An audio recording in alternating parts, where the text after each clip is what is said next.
In Michigan, the former president getting a win today. The state Supreme Court rejected an attempt to remove him from the primary election ballot. The court says it will not hear an appeal to a lower court's ruling allowing Trump to remain on the ballot. This comes a week after Colorado became the first state to find Trump ineligible to run for president. Dozens of states are working to keep him off ballots next year, arguing he violated a clause in the U.S. Constitution barring anyone who participated in an insurrection from holding office. National political correspondent Avajoy Burnett is live in Washington. Avajoy, why did the Supreme Court refuse to review this matter?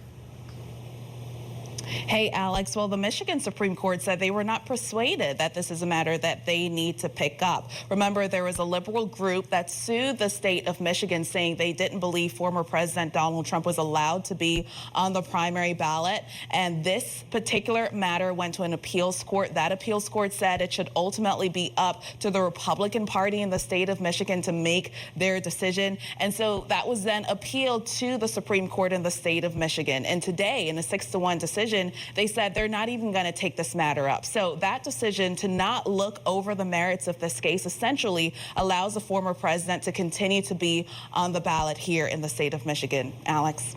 It's one less problem for the former president, one less legal problem in a long list of ones that he has. How is he responding to this decision? Yeah.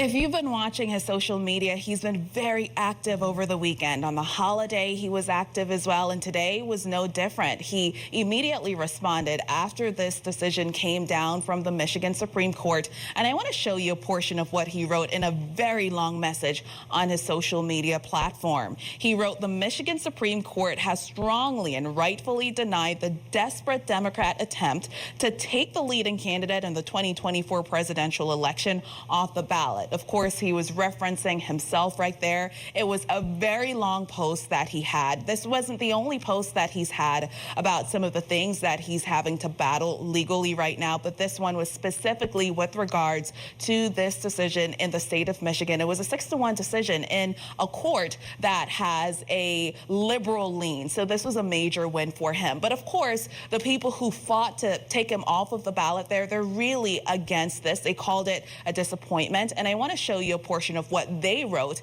in their response to this decision earlier today. They said the ruling conflicts with long-standing U.S. Supreme Court precedent that makes clear that when political parties use the election machinery of the state to select their candidates for the general election, they must comply with all constitutional requirements in that process. So today's ruling in a 6-1 decision from the Supreme Court, it's very different from what we saw just last week in the state of Colorado, when in a very narrow order, they decided that the former president should not be on the primary ballot there. That was very different from what we saw today. They believe he engaged in an insurrection on January 6th, and for that very reason, they were saying he's not eligible to be on the primary ballot, a primary that would be held on early March of next year. But there's a big but with that particular case. His team, the former president's legal team, they vowed to take this to the U.S. Supreme Court. So we're waiting any day now, Alex, to find out if there will be an appeal. It's very likely that there will be an appeal because they believe they should be on the ballot in the state of Colorado. So 2 different states, different outcomes, and we have to wait to see if and when the U.S. Supreme Court will take this up. This really is a big deal, a big win for him because Michigan is even more of a swing state than Colorado is. Avajoy Burnett, thank you.